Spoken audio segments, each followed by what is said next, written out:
ini kan perlu kita hari ini ada konferensi pers yaitu terkait perkara yang kita tangani saat ini. Namun sebelum saya membicarakan pokok permasalahannya, karena kebetulan di sini ada prinsipal saya itu ada Esther Manik, ya perlu saya sampaikan.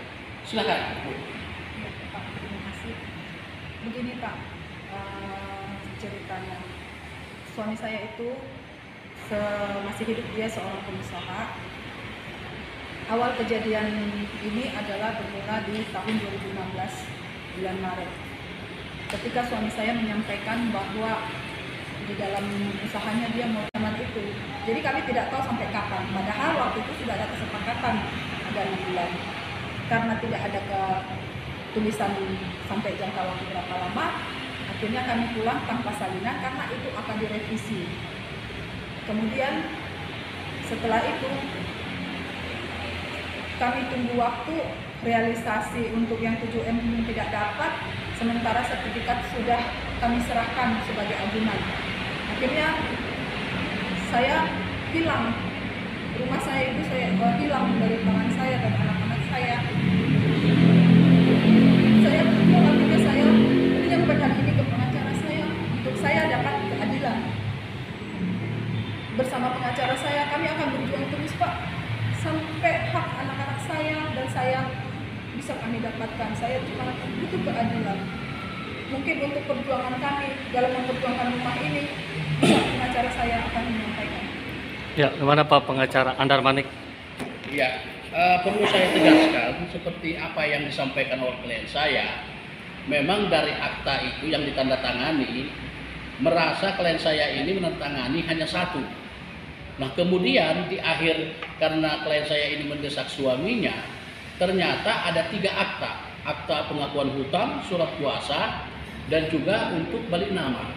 Nah ini kan perlu kita teliti. Akhirnya kita coba, ini ada beberapa kejanggalan, kita periksa, ternyata ada kejanggalan menurut kita nih, kita laporkan. Sudah sampai ke MPW, DPD Jakarta Pusat, di mana dalam persidangan itu dengan jelas kita buat, sekitar bulan November itu kita sidang, kita sampaikan bahwa akta yang ada di tanda tangan itu hanya satu, itu pun harusnya direvisi. Nah, di dalam revisi itu harus ada tanggal berapa dia untuk pelunasan. Yang kemudian bahwa pengakuan hutang itu 2 miliar. Faktanya yang diterima oleh klien saya itu hanya 734 sekian. Nah, itu pun uang dipergunakan itu untuk menebus sertifikat rumahnya. Nah, pada saat dia akta penandatanganan akta, disitulah disampaikan bahwa pengakuan hutangnya itu ada 2 miliar. Nanti akan diberikan kembali, kira-kira begitu. Nah, dalam perjalanan klien kami ini mempertanyakan. Nah, entah kenapa tiba-tiba akta yang 3 itu seolah-olah diakui itu sah ditandatangani. Akhirnya kita buatlah pengaduan ke kode etik notaris. Yang terakhir itu kita sudah sidang sekitar bulan Desember 2021 ya. Itu 2021 MPW seharusnya segera memutuskan. Ini sudah hampir 5 bulan, tapi belum. Memang fakta di persidangan waktu itu dengan jelas bahwa nama klien saya ini sangat berbeda dengan ada di akta itu. Artinya apa? Bahwa akta itu bukanlah miliknya klien kami, tetapi objeknya milik klien kami. Nah ini kan perlu kejanggalan-kejanggalan. Nah tetapi kami tunggu hampir 5 bulan, tidak ada. Nah sekarang kami minta sebenarnya ketegasan dari pihak majelis yang mengadili perkara ini, segeralah diputuskan.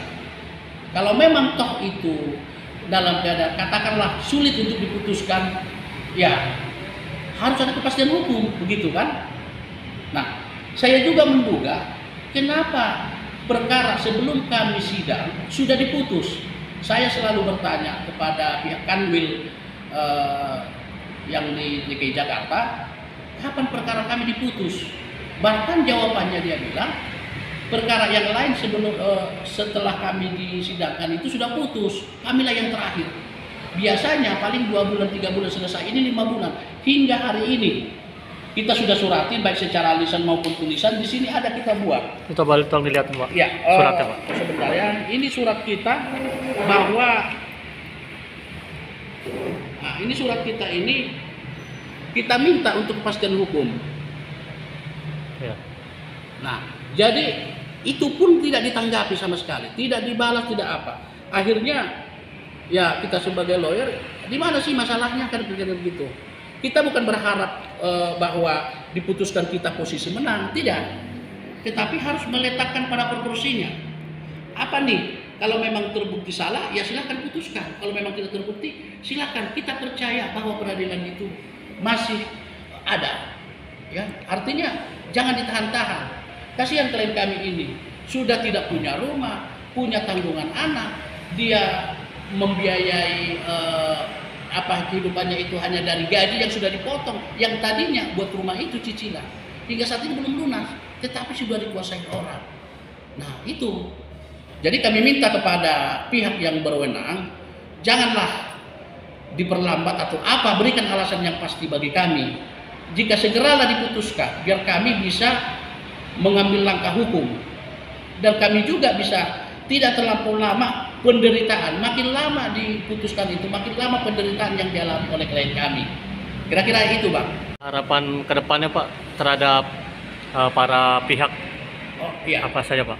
Harapan kita begini, segera diputuskan apa yang sudah disidangkan di MPW DKI. MPW DKI. Nah, masalah kita yakin sama pemutus bahwa yang terbaik dan memang berdasarkan fakta hukum itu yang terjadi. Segera diputuskan, kita bisa membaca alasannya apa. Tetapi yang perlu kami sampaikan bahwa 3 akta yang jadi kecurigaan kita palsu atau memang tidak sesuai dengan tanda tangan itu nama itu berbeda. 3 nama itu yang berbeda. Itu satu. Klausul yang kedua, bahwa sisa hutang yang diterima itu hanya 734 untuk membayar penebusan sertifikat itu, tidak ada klausul yang menyatakan bahwa itu kapan dibayar, kapan dilunaskan.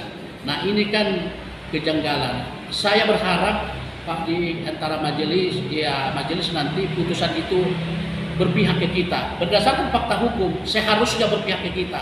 Tapi kita percaya bahwa majelis pasti memutuskan yang terbaik di antara yang baik. Kira-kira itu.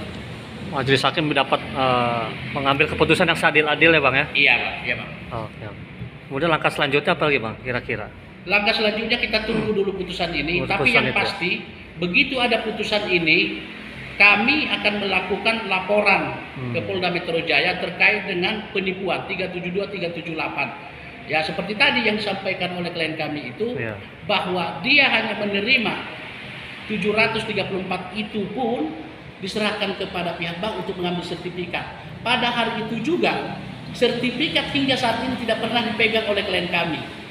Dan disuruh menandatangani 2 miliar utangnya. Nah ini kan kita menduga keras bahwa ini sudah terjadi tindak pidana. Sudah masuk Bang ya pidana Bang ya? Ya, secara hukum seperti itu. Laporkan ya ke Polda Metro Jaya Bang ya? Iya Bang. Baik.